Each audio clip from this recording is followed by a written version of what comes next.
Selebgram Keke ternyata memiliki niatan mulia untuk menyumbangkan sebagian hartanya ke panti asuhan.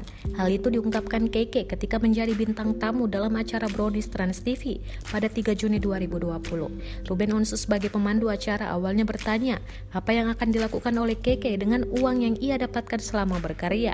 Apalagi video klip lagu Keke Bukan Boneka menjadi trending di YouTube dan ditonton lebih dari 18 juta kali. Namun, kini video Keke Bukan Boneka dihapus oleh YouTube karena dianggap melanggar hak cipta. Lagu tersebut diklaim meniru single Aku Bukan Boneka yang dinyanyikan oleh Rini Wulandari beberapa tahun silam. Padahal Keke merasa sangat senang karena lagu tersebut sampai bercokol menjadi trending selama hampir sepekan. Ia juga tak menyangka lagunya bisa mengalahkan popularitas duet Lady Gaga dan Blackpink saat dirilis waktu itu.